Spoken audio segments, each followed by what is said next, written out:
I figured out at that moment, like, I could do this, and I can make three-dimensional pieces with this technique.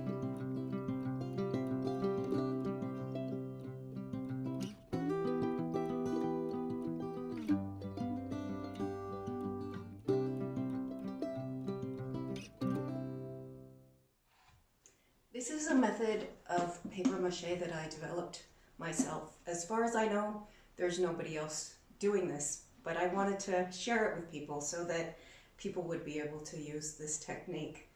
When I first came to Mexico, I barely spoke Spanish, and I got my hands on this YouTube video of this Portuguese man making Venetian masks.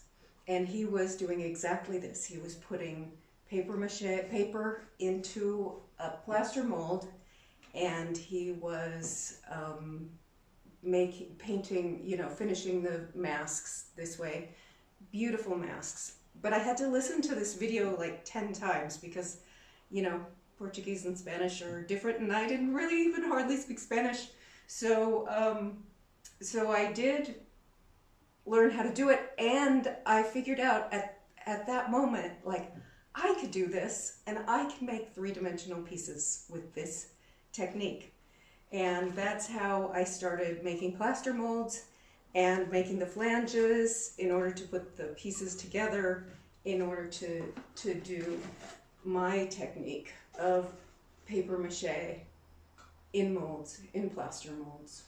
I made one sculpture in plasticine, and I cut it apart, and I made molds of the legs and the feet, the arms, the hands, the head.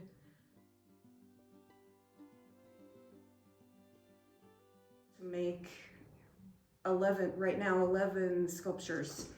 The fall and the rise sculpture is something that I've been working on for a while, and it's actually 2 of those figures. So we're going to use the same molds twice to get 2 sets of feet, 2 sets of hands, 2 sets of legs, and that's what we're working on right now. Right now we have 2 sets of legs. They're not quite out of the molds yet.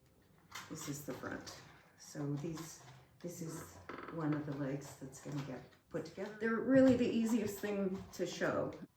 So yeah, they get glued together, and then we put paper paste.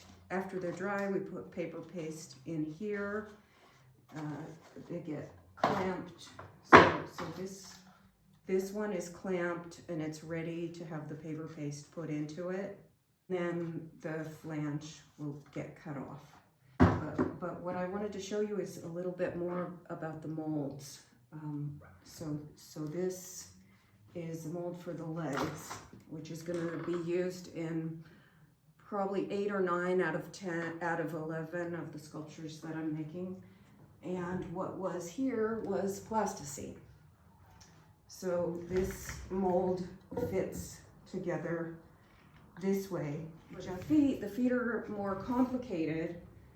So this mold is half of a foot mold, and this is 2 pieces, because in order to get this out, I already took this out of here, but in order to get the pieces out, the mold itself has to come apart. Otherwise, this is 3. And here's